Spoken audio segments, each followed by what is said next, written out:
ओम नमः सद्देभ्यः। ओम नमः सद्देभ्यः। ओम नमः सद्देभ्यः। आतम बने परमात्मा हो, शांति सारे देश में है। देश ना सर्वोदय महावीर के संदेश में, महावीर के संदेश में। અહિંસાના અવતાર શાસન નાયક વર્ધમાન સ્વામી મહાવીર ભગવાન.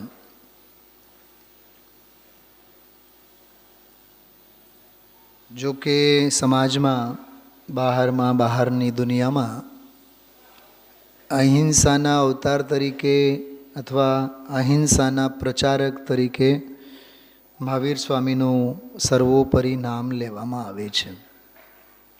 જો કે અહિંસા ધર્મ તો અનાદિ નિધન છે, સનાતન. 24/24 વર્તમાન કાલમાં જે થયા એવી તો અનંતી 24 થઈ, ભૂતકાળની અનંતી 24 થઈ, ભવિષ્યમાં પણ આવી અનંતી 24 થશે. જો આ વાત કરું છું તો એક બહુ માર્મિક વાત યાદ આવી. આજે વ્યાખ્યાન જ્યારે પૂરો થતો આવ્યો તો એમાં અનંતાનુબંધી અને મિથ્યાત્વ છેલ્લા જ ફકરામાં વાત આવી. મિથ્યાત્વ એટલે અનંત, મિથ્યાત્વ એટલે અનંત થાય. કર્ણાન યોગમાં એની બધી ચર્ચા આવે.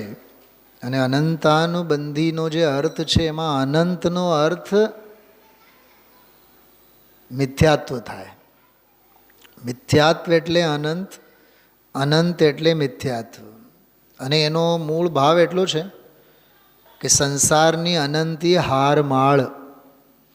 તો સંસારની અનંતી હારમાળ એટલે માત્ર સંસારની નહીં, દુઃખોની અનંતી હારમાળ.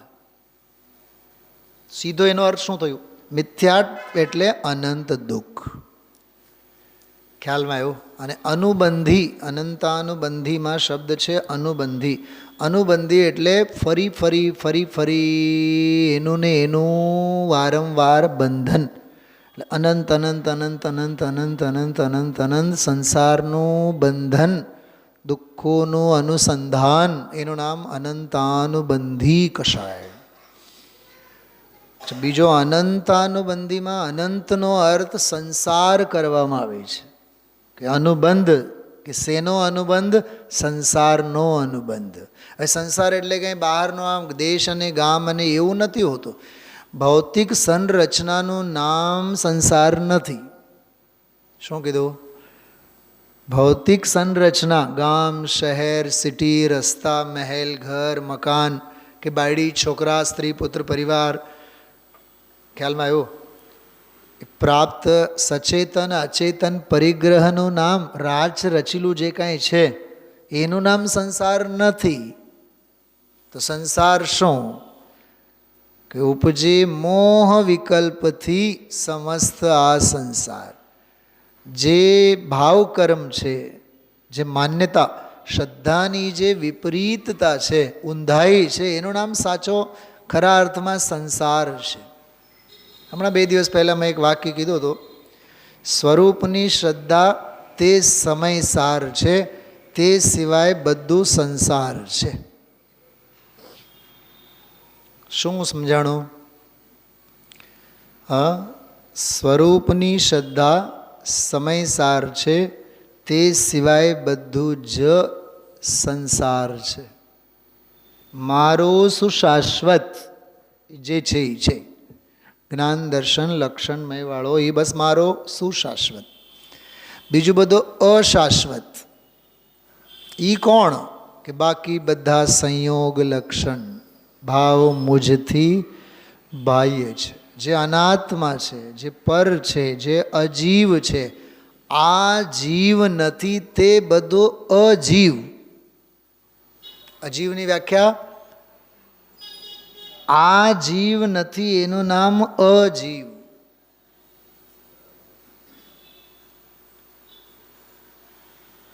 ખ્યાલમાં આવ્યું? આવું બધું આ અદ્ભુત વિષય ચાલે છે. જોકે ગઈકાલે જ આ વિષયનું ટ્રેલર બતાવાઈ ચૂક્યું છે કે જીવોની દયા, જીવ હિંસા નહીં. તો જીવ હિંસામાં આગમ જીવ હિંસા અને અધ્યાત્મ જીવ હિંસા. પર જીવોનોય ઘાત નહીં અને સ્વજીવનો તો ઘાત નહીં જ. આપણે એમ કહીએ કે ષટકાય જીવોનો ઘાત નહીં કરો. તો ષટકાય જીવોમાં પોતે નથી ત્રસકાય.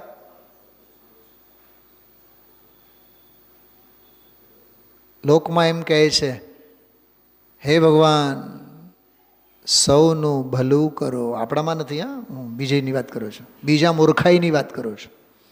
હે ભગવાન તમે સૌનું ભલું કરો. શરૂઆત મારાથી કરો. શું કીધું? મને વિચાર હમણાં આવતા હતા, હે ગંગા હું તારામાં ડૂબકી તો મારીશ, મને પવિત્ર કરો, પણ પહેલાં તું પવિત્ર થઈ જા. તારામાં મળદાઓ તરે, હા, તારામાં તર્પણ થાય. અરે જેમાં અર્પણ કરવાનું હોય એ ગંગા છે. તર્પણનો નામ નહીં, તર્પણ એટલે શ્રાદ્ધની ક્રિયા. આજે આવ્યો દૂધ પાક શ્રાદ્ધ, બાપુજીને બહુ ગમે. હા, મૂકો દૂધ પાક. હા, બાપા આખી જિંદગી દૂધ પાક જ ખાધેલા છે, પીધેલા છે. હવે છેલ્લી ઘડીએ મૂકો નહીં ને, અંત્યેષ્ટિ ક્રિયામાં પડીકું બાંધીને મળદાની હારે રાખે, પાપડી ગાંઠિયા.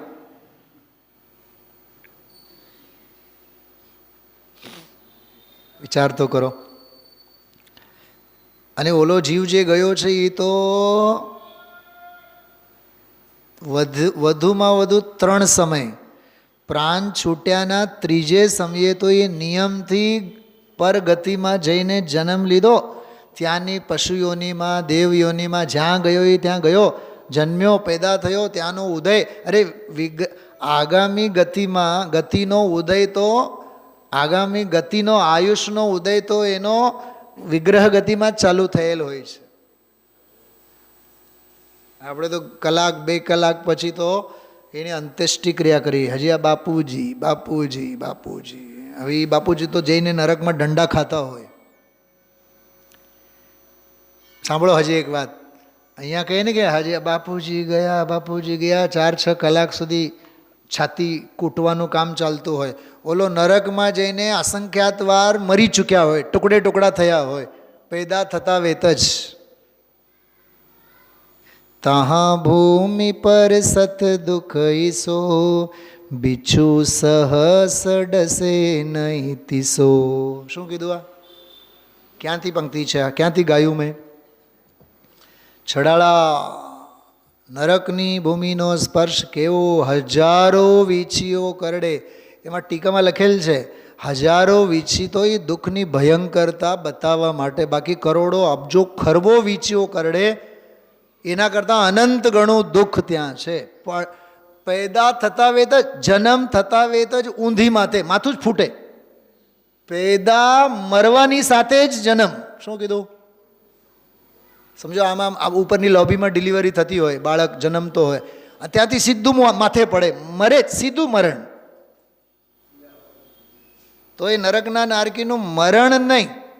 બોલો, 10,000 વર્ષો સુધી તો મરવાની પરમિશન નથી. ઓછામાં ઓછા 10,000 વર્ષ માથું ઊંધું. અને યોજનો, યોજનો, આ તો 5-6-8 ફીટની મેં વાત કરી તમને. યોજન ઊંચેથી નીચે પડે નરકના દુઃખો. એટલે જે બધો જો વિષય ચાલે છે ને કે ભાઈ પરદયા, સ્વદયા, પરઘાત, સ્વઘાત, ખ્યાલમાં આવ્યું?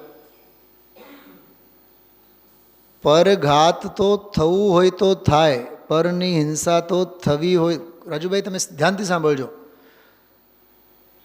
કાલાચાર નામના દોષનો ઉલ્લંઘન થઈને જે 6 કાય જીવોનો ઘાત થાય છે, એમાં જીવોનો ઘાત થાય કે નહીં થાય, પણ પ્રમાદ છે ને, પ્રમાદ એ અનંતા પાપને નિયમથી નોતરે છે.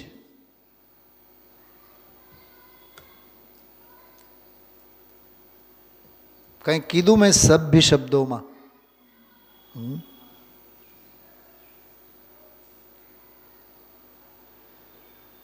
એક બહુ વિચિત્ર દ્રષ્ટાંત આપો, પકડજો.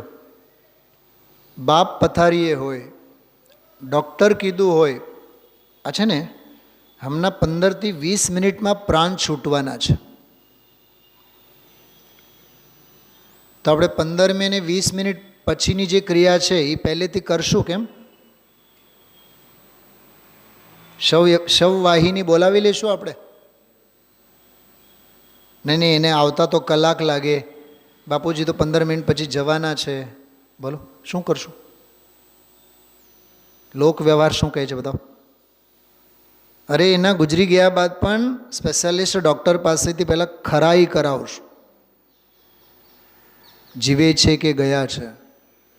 ડેથ સર્ટિફિકેટ પછી એ કોક વડીલ કહે કે હવે તૈયારી કરો તો કરશું. હું કંઈક બહુ માર્મિક વાત કરું છું. ઘરના વડીલ ગુજરી ગયાના કલાકોને કલાકો પછી એની અંત્યેષ્ટિની તૈયારી થાય. રાજુભાઈ સમજાય છે હું શું કહેવા માગું છું?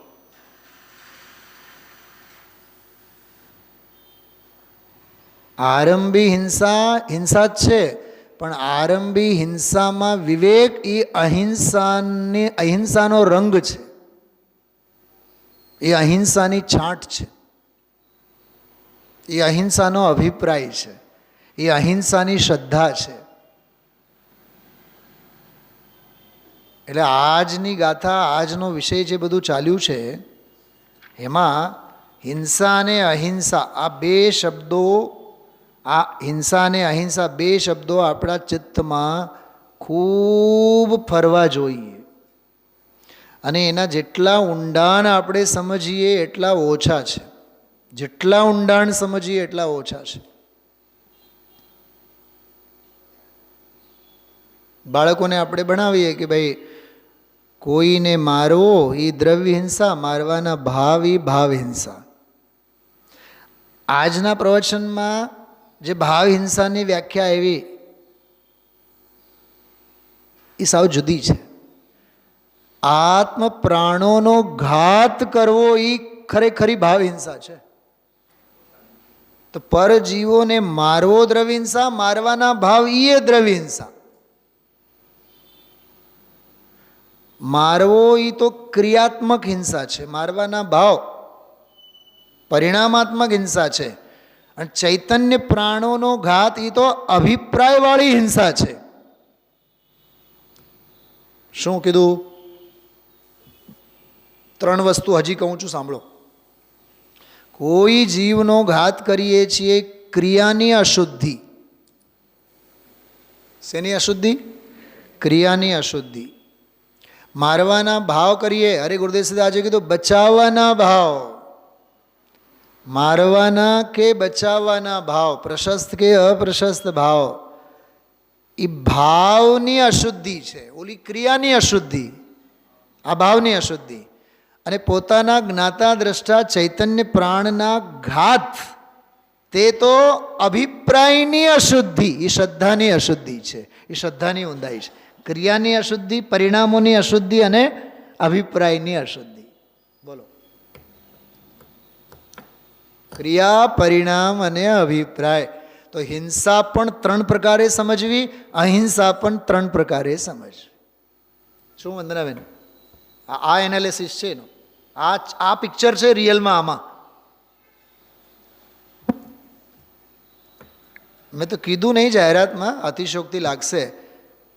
ગુરુદેવના પ્રવચનમાં મેં 55 ગાથાઓ, બધી ગાથાઓ વાંચી ગયો હું અત્યારે આજના પ્રવચનમાં બેઠો પુરુષાર્થ સિદ્ધિપાઈમાંથી, જે મેં કાઢી રાખી છે સ્ક્રીન ઉપર, અહીંથી લઈને 48 ગાથાઓ, 90 ગાથા સુધી. 90 ગાથા સુધીનો આખો વિષય છે. એમાં બધા હિંસા અહિંસાના ભંગો, એટલો સરસ વિષય છે. આમ ખરેખર વારી વારી જવાનો ભાવ થાય. ધન્ય છે આવા બોલો આચાર્ય મુનિ ભગવંતો. અને આ ગ્રંથ કોનો? આ પુરુષાર્થ સિદ્ધિભાઈ કોણે લખ્યું છે? બોલો બોલો બોલો, કોની રચના છે? બોલો, અમૃતચંદ્રાચાર્ય. સમયસારની આત્મખ્યાતિ વાંચીએ ને આપણે, એ આચાર્ય લખેલ રચના છે. આ જો 90 નંબરની ગાથા દેખાય છે, અહીંયા અહિંસાનું વ્રત પૂરું થાય છે. 90 નંબરની ગાથામાં જઈને અહિંસાનું વ્રત પૂરું થાય. જો 118મું પાનું છે, 90 નંબરની ગાથા શ્લોક. સત્યાનું વ્રત, બીજું વ્રત અહીંથી ચાલુ થાય છે. એટલે આપ વિચાર કરો કે આચાર્ય મુનિ ભગવંતોએ આપણને શું નથી સમજાયું. જો 81માં પાનેથી શરૂ થાય છે 42મી ગાથા, 42મો શ્લોક. તો 42 થી 90 કેટલા થયા? 42 થી 90 એટલે 40, 48 થયા ને. 48 ગાથાઓમાં 51 ગાથાઓમાં હિંસા અહિંસા સંબંધીનો જ આખો પ્રકરણ છે. અને આપણે લઈને બેઠા હોય જીવ દયા એ અહિંસા, બીજાને મદદ કરવી અહિંસા. 2 દિવસ પહેલાં મેં રવિન્દભાઈનો પંડિતજીનું નામ લઈને કીધું હતું, હિંસા, જૂઠું, ચોરી, કુશીલ, પરિગ્રહ, 5 હિંસા છે, પાપ છે. અને અહિંસા, સત્ય, અચૌર્ય, બ્રહ્મચર્ય અને અપરિગ્રહ 5 વ્રત છે, અહિંસા છે. ઓલા 5 પાપ હિંસા અને આ 5 વ્રત અહિંસા. આ 5 વ્રતના પાછળ મૂળ અભિપ્રાય અહિંસાનો, અને ઓલા 5 પાપો પાછળ પ્રયોજન હિંસાનો. હિંસા કહેતા 6 કાય જીવોનો ઘાત, અને અહિંસા કહેતા 6 કાય જીવો પ્રત્યેની કરુણા દયા. શું સમજાણું?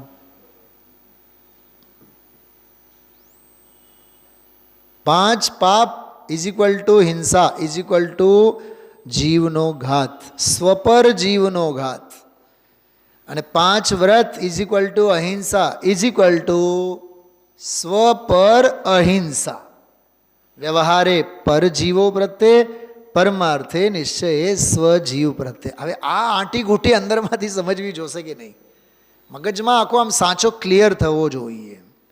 હા, બાઈ કેવી હોશિયાર હોય ઘરની, રસોડામાં પગ પહેલી વખત સમજો, એને ફ્લેટ નવું જ લીધેલું છે, તો બાઈને મગજમાં બધું ચિત્ર ખેંચાઈ જાય. કઈ જગ્યાએ કઈ બરણી, કઈ જગ્યાએ મારો માઇક્રોવેવ આવશે, કઈ જગ્યાએ મારે ઓલું શું કહેવાય હાથમાં વાપરો ને છાશ બનાવવા માટે, શું કહો, હેન્ડ મિક્સી. અને હેન્ડ મિક્સી અને પછી સહાયક સામગ્રી ક્યાં રાખવાની, રાચ રચીલું. અને આમ નાગિનીની જેમ હોય આંખ, કઈ બરણીમાં શું ભરેલું છે, અવધિજ્ઞાની મુનિરાજની જેમ લિવિંગ રૂમમાં બેઠી હોય કે 5 બાદામ બાકી છે હજી ઘરમાં. શૈલાબેન જવાબ આપો, સાહેબ આટલી સ્મરણ શક્તિ? હા, 4થી ગાથા સમયસારમાં લખેલ જ છે. શ્રુત, પરિચિત અને અનુભૂત. દિવસમાં 10 વખત બાદામના ડબ્બા ખોલ્યા હોય તો ડબ્બામાં બાદામ કેટલા ખ્યાલ હોય જ ને. પછી આગળની રામાયણ યાદ હોય. હવે બજારમાં જાશું તો બાદામ લેતા આવશું, ત્યાં સસ્તા મળે, ત્યાં મોંઘા મળે. અને એમાં પછી બહાર ગામથી મંગાવ્યા હોય તો બહાર ગામ ફોન કરીને પણ કહી દે, હવે તમે આવો ત્યારે લેતા આવજો. આનું નામ છે પરસ્પરમાં આચાર્યપણું. દુબઈ ગયા હોય તો દુબઈવાળાને કહે કે તમે કાંઈ લાવો કે નહીં લાવો પણ ખજૂર લેતા આવજો. એ બધું પરસ્પરમાં આચાર્યપણું છે. અને સામેવાળા ન કહે તો લઈ આવનારા એટલા હોશિયાર, એવા હોશીલા કે તમારો ભાગ. શું તમારો ભાગ? It's a surprise. શું છે કે ખજૂર છે. કાં તો ખજૂરમાં જીવડો થઈને તું પેદા થવાનો છે, કાં તો અનંતવાર એમાં થયેલો છે. મહાપુરાણમાં, આદિપુરાણમાં એક દાખલો આવે. એક મુનિરાજ આહાર માટે જાય છે. પપૈયા હોય ને, પપૈયા જેવો એક ફળ, પપૈયા જેવો એક ફળ શોધીને રાખેલ હોય. તેની નજર ગઈ ત્યાં. આહાર માટે નીકળે છે, એ ઘરમાં જાય છે, વિધિ ચાલે છે, પડગાના વિધિ. એને એમ વિચાર આવે છે કે આ ફળ જો આહારમાં મને મળે તો મજા આવશે. એટલા શલ્ય થયા, આહાર લઈને ગયા, એના પ્રાણ છૂટ્યા, અને એ જે ફળ એમાં મૂકેલા હતા એમાં જ કીડા બનીને પેદા થઈ ગયા.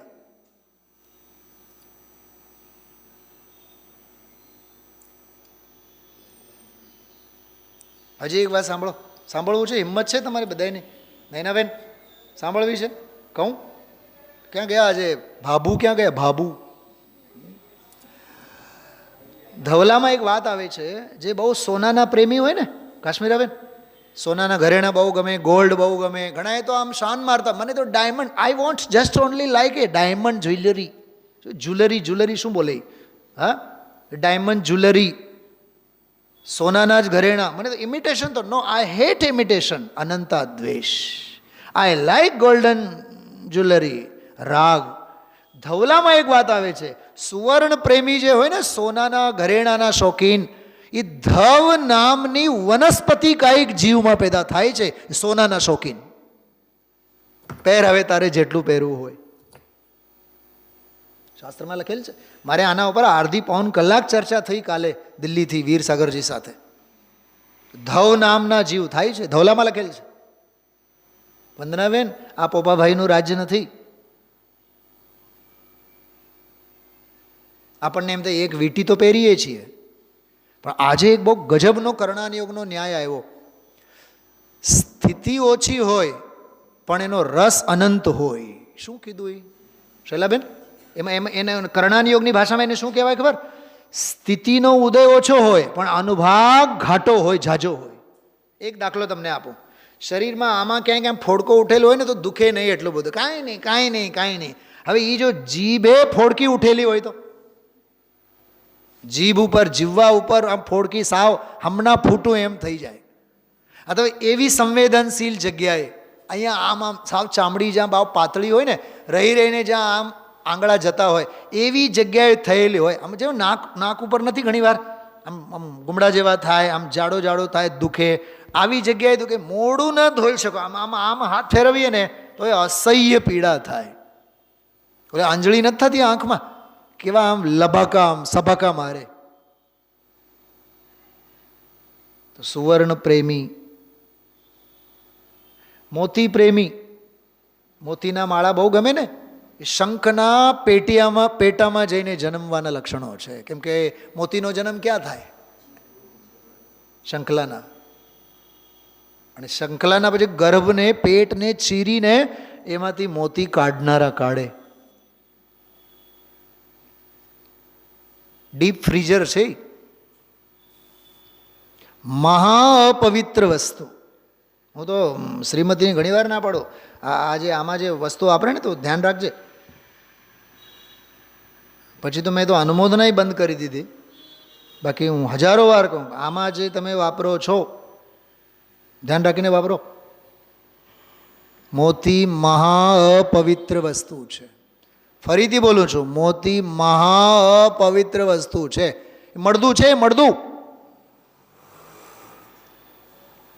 નહીં, નહીં ચળકાટ, ફલાનું ઢીકણું, એ વિજ્ઞાનની માયાચારી છે. શું કીધું? એ વિજ્ઞાનની માયાચારી છે. ભાઈઓ, હું આ એટલું જ કહું છું, હિંસા અહિંસાના સંદર્ભમાં બધું સમજવા જેવું છે. જે પ્રકરણ ચાલે છે ને, આત્મ પરિણામ હિંસન હેતુત્વા સર્વમેવ હિંસૈત. તમારી પાસે નથી, સ્ક્રીન ઉપર છે, એમાં જજો. આત્મ પરિણામ હિંસન હેતુત્વા સર્વમેવ હિંસૈત. હિંસા એતત્ સર્વમ આત્મ પરિણામ હિંસન હેતુત્વાત. આત્મ પરિણામોનો ઘાત હિંસન હેતુત્વાત. હિંસન એટલે મારવામાં હેતુભૂત હોવાથી.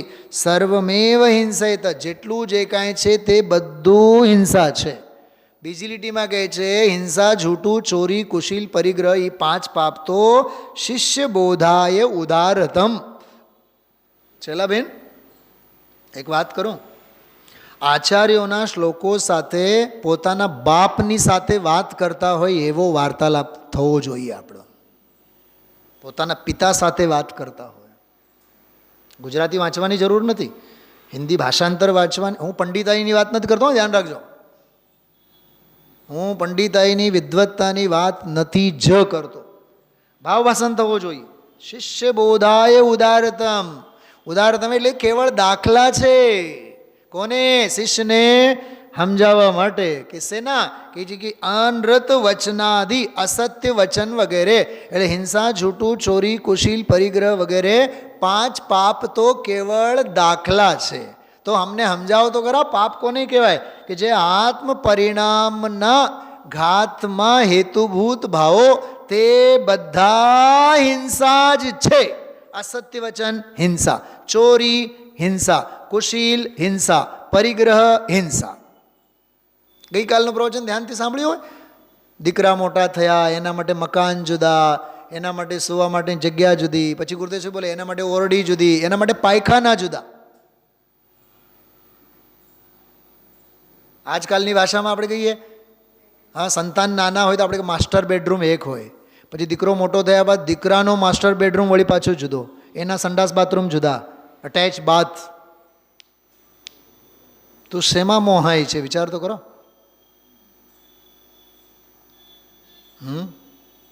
સોનગઢ જાત્રા માટે ગયા હોય અને અટેચ બાથવાળા, બોલો શું હોટલની કલ્ચરમાં સૂટ રૂમ કહેવાય, શું કહેવાય? સૂટ રૂમ કે શૂટ રૂમ કાંઈ કહેવાય ને. હા, એવો સરસ મજાનો રૂમ મળે. 4 જણા ગયા હોય ને 8 જણા હમાઈ જાય એવો સરસ મજાનો રૂમ મળે, અને ટોયલેટ બાથરૂમ જોઈને જ. અને રૂમમાં જઈને ખબર નહીં આ જીવ સમયસર વાંચવા જાય છે કે સંડાસ બાથરૂમ જોવા જાય છે. પહેલાં તો બાથરૂમ ચેક કરે, પાણી બાની આવે છે કે નહીં, ક્યાં જવાની તૈયારી છે. તો આજના પ્રવચનમાં વિચારવા જેવી બાબત છે કે નહીં. ગુરુદેવશ્રી બોલે છે કાલે,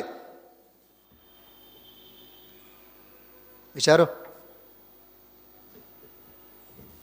છે બધું બાહ્ય પરિગ્રહ. વંદનાબેન, હવે જે બોલું છું ધ્યાનથી સાંભળો. છે બધું સંયોગ, અને એના પ્રત્યે શ્રદ્ધાની ઊંધાઈને લીધે સ્વઘાત અને ઓલા સંયોગો પ્રત્યે સંયોગી ભાવ, અભિપ્રાયની કેવી ઊંધાઈ. 2-3 બાબતોની વાત કરી મેં. છે બધા બહારના સંયોગો. કર્મકૃત, ગઈકાલ રાત્રિનો સ્વાધ્યાય, કર્મોદયજન્ય છે, કર્મોની ઉત્પત્તિ છે. પૂદગલસ્ય નિર્માણમ એકમ, વર્ણાદિમાન બધું પૂદગલનો નિર્માણ છે. ક્રિએશન ઓફ પૂદગલ ઓનલી. જડનો નિર્માણ છે, જડનું જગત છે. પૂદગલ કા ક્યા વિશ્વાસા, પણ અહીંયા પૂદગલ કા હી વિશ્વાસા. શું કીધું? શું કીધું? સાંભળ્યું ધ્યાનથી? કવિ પૂછે છે પૂદગલ કા ક્યા વિશ્વાસા, અને અહીંયા આપણો અધિકાર બતાવે છે પૂદગલ કા હી વિશ્વાસા.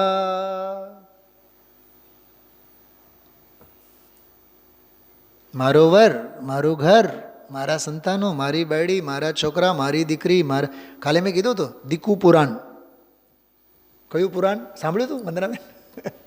કાલ વાંચો, સાંભળો. કીધું કાં તો દીકુ પુરાણ કાં તો દીકરી પુરાણ. આપણી પાસે 2 જ પુરાણ છે. બાયડીનો તો મહાપુરાણ છે.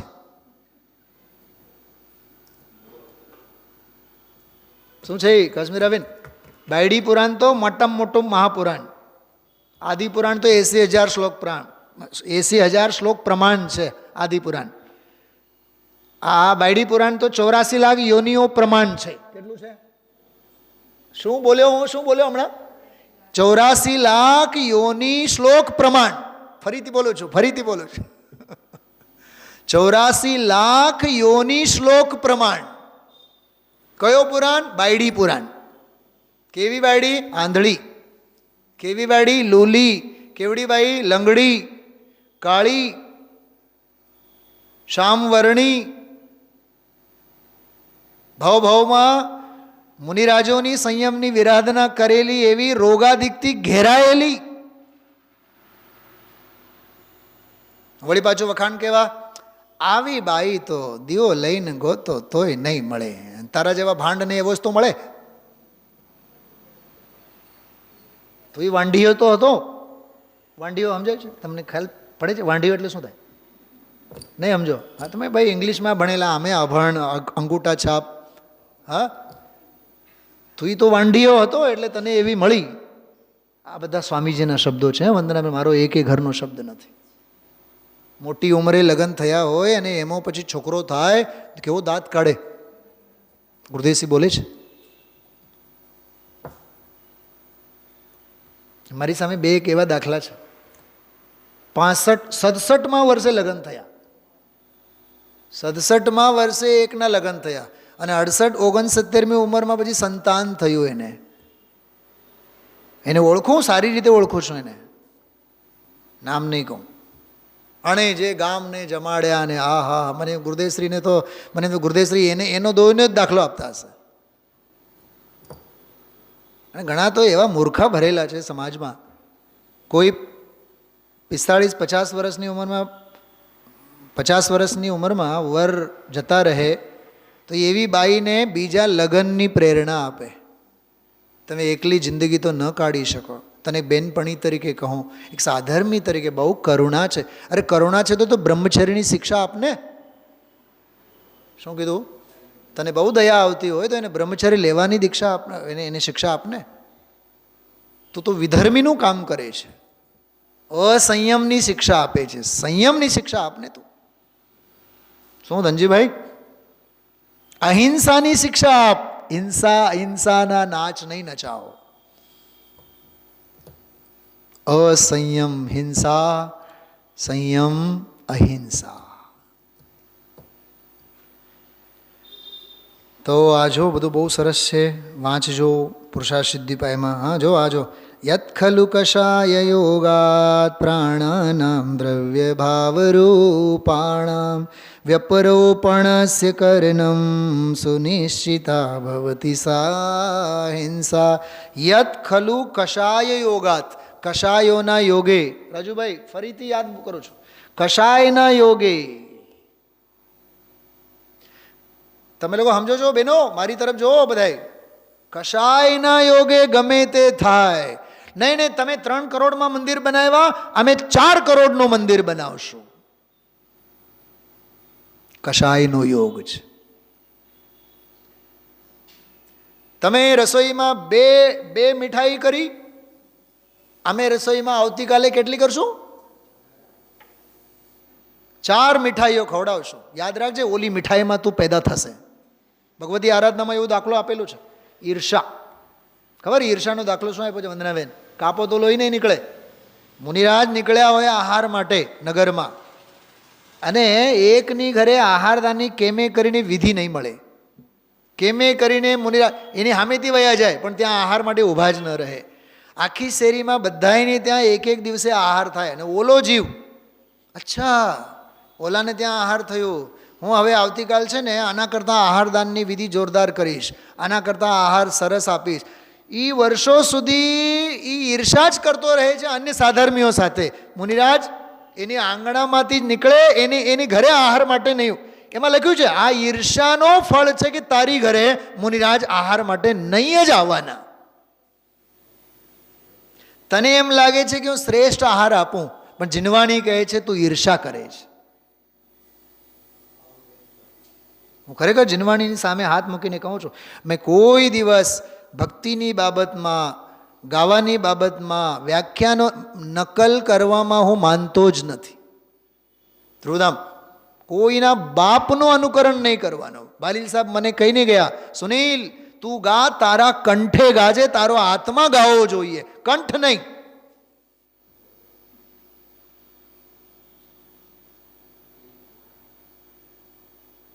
શું કીધું? આત્માનો નાદ, આત્માનો અવાજ આવવો જોઈએ.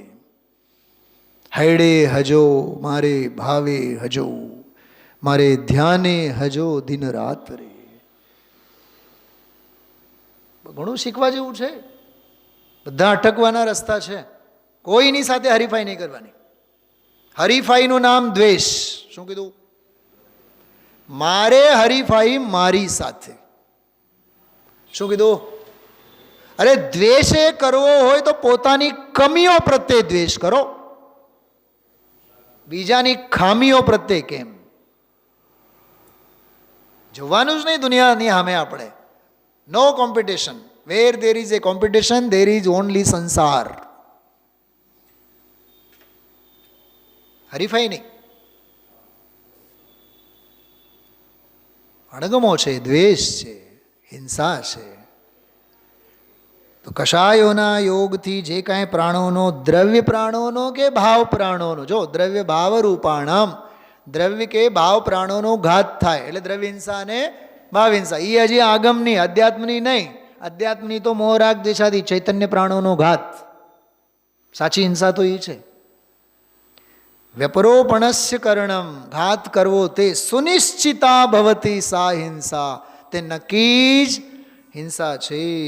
અને આ ગાથા જો ગજબની ગાથા. અપ્રાદુર્ભાવ ખલુ રાગાદીનામ ભવત્ય હિંસેતિ.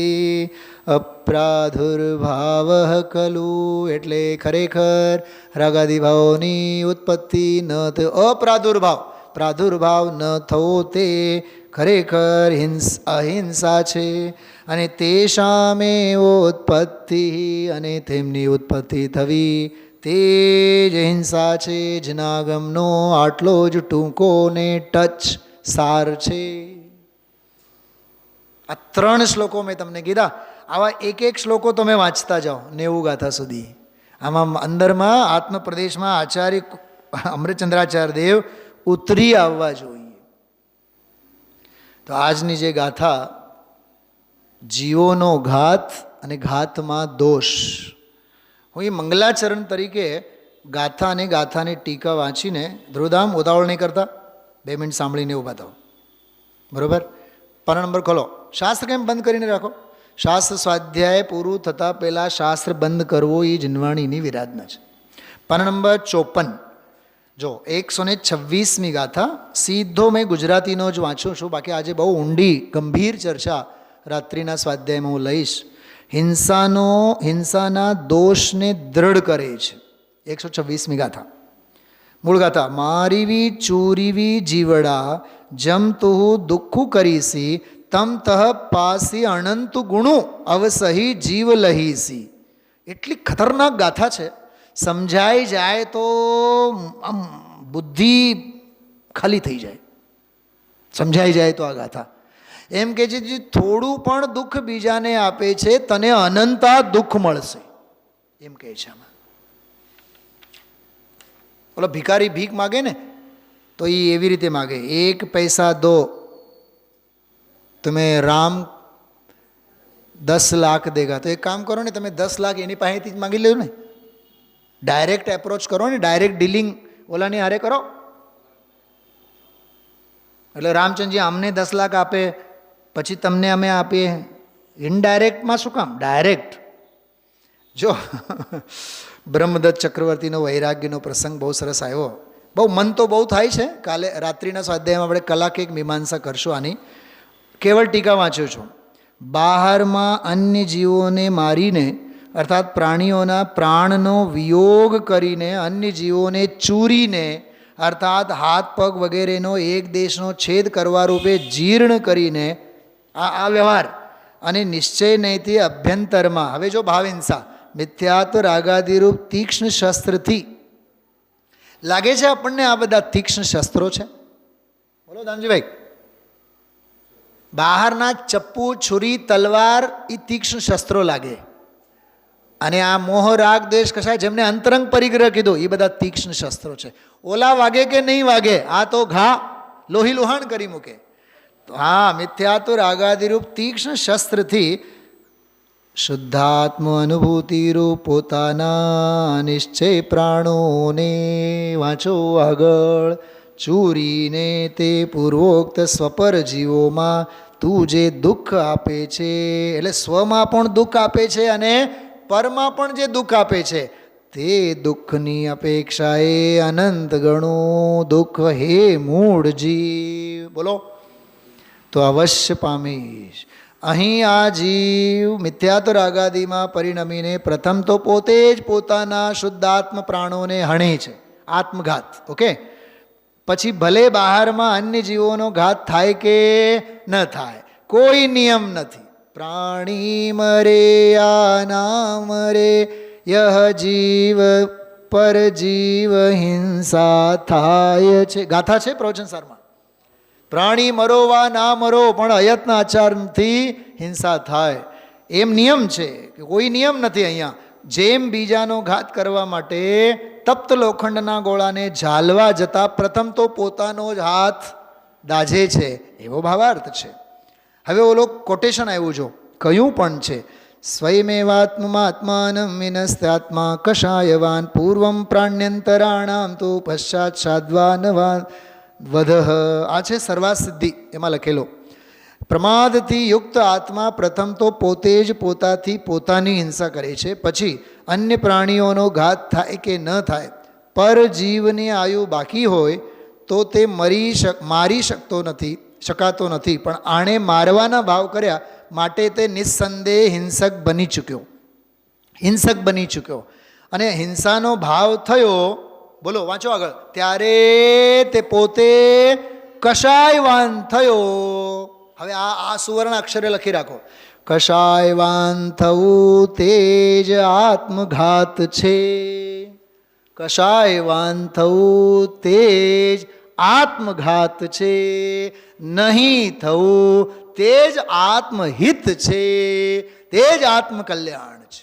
તો હિંસા અને અહિંસાની જય ધવલાને આધારે, સર્વસિદ્ધિને આધારે, પુરુષાર્થ સિદ્ધિપાઈને આધારે, સમય સારજીને આધારે અને પ્રવચન સારને આધારે 5 આર્ષ ગ્રંથોને આધારે અદ્ભુત ચર્ચા આજે આવી છે. આ 5 ગ્રંથોના બધા જ કોટેશન મૂળમાંથી આપણે આજે રાત્રે એનો આનંદ લેશું. ઓમ નમઃ સિદ્ધિ.